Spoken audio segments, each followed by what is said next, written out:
Alright, with the release of Jiaoshu, we are coming much closer to the next patch, and we know what that means. Feixiao, one of the most hyped characters in HSR. She's one of those names that have been around from the beginning of the game, but now after more than a year, we are finally getting her. But how good is she? And how she compares to our current top damage dealer, Acheron? That's what we're going to discuss today. So leave a like if you enjoyed this video, and let's get started. First, some context. For people who think it's not fair to compare Feixiao with Acheron, as both are different, one is AoE while another is single target, and to that I say, the category of main DPS takes in all types of damage dealers, may it be single target or AoE. If she wants to reach the top, she has to compete with the strongest, and that is Acheron. So what makes Feixiao so good that I think she's at least good enough to be compared with Acheron? In order to understand that, let's go through some of her core abilities, which are mainly her talent and her ultimate. And that's something quite similar to Acheron, as both have unique energy mechanics. Similar to Acheron / Dream stacks, when Feixiao reaches 6 Flying Aureus points, she can activate her ultimate, and she can hold up to 12 of these points. And if you have max 12 points, you can cast her ultimate 2 times back to back. Similar to Yunli, as for how she gains points, for every 2 attacks from her allies, she gains 1 Flying Aureus point, and this counts for every kind of attack. Follow-up attacks, Feixiao's own attacks, and also ultimates from her allies, except for just her ultimate hits, that we're gonna discuss in a bit. Also, every time any of her allies attack an enemy, she launches a follow-up attack dealing wind damage to the target, once per turn. It's kinda similar to Kafka's follow-up attacks, but it's actually super helpful, as this will also count towards the Flying Aureus points. Also, when she uses this follow-up attack, she gives herself 60% damage boost for 2 turns, which is basically gonna be active all the time, as she can use her follow-up attacks every turn. Now for her ultimate, it's a single target attack. Feixiao is extremely single target. There is no AoE in her. Again, similar to Acheron, she can also ignore enemy weakness. And when attacking, if the enemy is not weakness broken, her weakness break efficiency is increased by 100%. And this is separate from any types of buffs like Ruan Mist skill, making her quite adept in breaking enemies. In terms of her damage, she lands 6 individual hits on the target and finishes off with the last 7th hit of wind damage to the target. Now I said 6 individual hits because you have the control to choose the targets of these hits. And there are 2 types of hits that you can perform, Bolt Thunder Blitz and War Axe Skyward. Both deal exactly the same damage, but have extra damage multiplier buff that triggers depending on the enemy being weakness broken or not. Bolt Thunder Blitz deals 30% extra damage when the enemy is weakness broken, and War Axe Skyward deals 30% extra damage when the enemy is not weakness broken. And you can choose which one to use for every one of her 6 hits, which is great. Like, let's say the enemy is not in his weakness broken state initially. So you first start with Bolt Thunder Blitz, and given her extra weakness break efficiency buff, you break the enemy with her 3rd hit. You can now switch to War Axe Skyward for the remaining 3 hits, giving more overall control to the player. The damage itself is pretty good.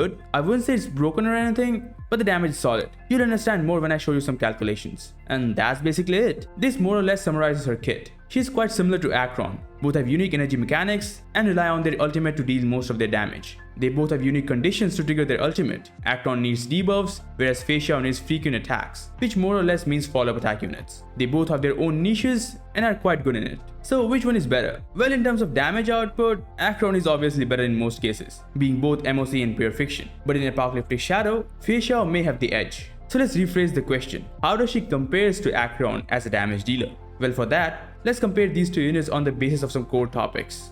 But before that, if you're enjoying the content, please consider subscribing, as it greatly helps this small channel grow and motivates me to make more content for you guys. Now first, let's compare their overall damage output. We'll take 2 scenarios, one with a single enemy and another with 3 enemies, similar to something like Apocalyptic Shadow and the MOC. For the results, I calculated the damage across 5 cycles, and here you can see shit.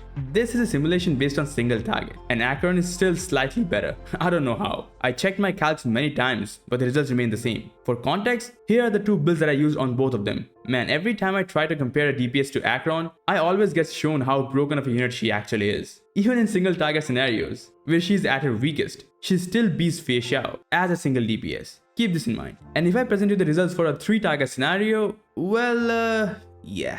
She's crazy good. Alright, enough trash talk. With these 2 calculations, you guys may get an idea that Feixiao is just bad, given that I calculated them with their signature like cones. But there's another factor that I've missed here. Acheron is a pure hyper carry, meaning she wants to be the sole damage dealer in a team. But Feixiao is a bit different. As I explained in her kit, just like how Acheron wants debuffs, she wants a follow-up attack unit with her, and having one will increase the overall team damage output significantly. She wants to be played in a dual DPS team, with units like Topaz and supports like Robin and Aventurine. So gauging her strength on a solo DPS level is kinda unfair. Personally, for my calculations, she definitely has the potential to become the strongest single target damage dealer in HSR. We just need to wait and see how she performs on her release.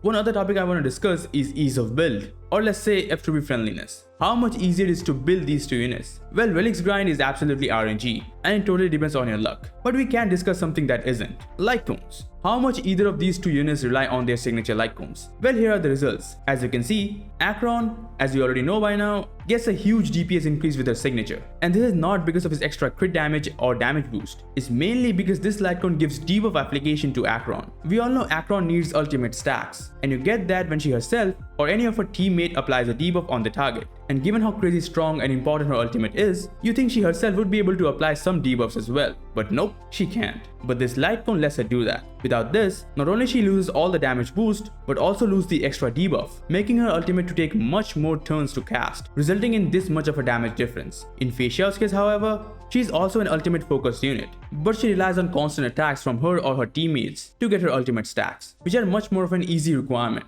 So her light cone, despite giving some insane damage boost, like up to 50% defense shred at S1, it's still not an insane upgrade from the free Herta Stroll light cone. This thing is an insane statistic for crit rate and attack, and it's totally free to S5, making her an extremely easier unit to build than Acheron. Well, I guess this is one part where Feixiao is just simply better than Acheron. Lastly, I did want to discuss a bit about teams. But well, both Acheron and Feixiao are quite similar units on that regards. Both have conditions that they need to fulfill to cast their ultimate, like one needs debuffers in their team and another needs follow-up attackers. So we can't really say one is better than the other. They both have niche teams and wants one built around them. In this case, I guess Feixiao is a little bit easygoing, as she does have a lot of options when it comes to follow-up attackers. But regardless, both are selfish hyper-carry damage dealers and wants to be played that way. So overall, how does Feixiao or damage dealer compares to the strongest unit in HSR, Acheron? Well, I think they both are quite similar in both their kit and the teams they want to be played in. Acheron is a stupid broken unit compared to Feixiao, but Feixiao has the potential to become the best single target damage dealer in HSR. And if I have to give my thoughts on her value, I think on release, she will have a similar impact as Jade. She will perform greatly in Apocalyptic Shadow and MOC, but may not be as good in Pure Fiction, which is understandable as it is made for AoE damage. And well, Feixiao is extremely single target. But nonetheless, if you need a strong damage dealer for Apocalyptic Shadow or the MOC, Feixiao will be an excellent choice. She also has the ability to ignore enemy weakness type, like Acheron, making her more versatile than other damage dealers. You just have to provide her with a proper team, and she's good to go.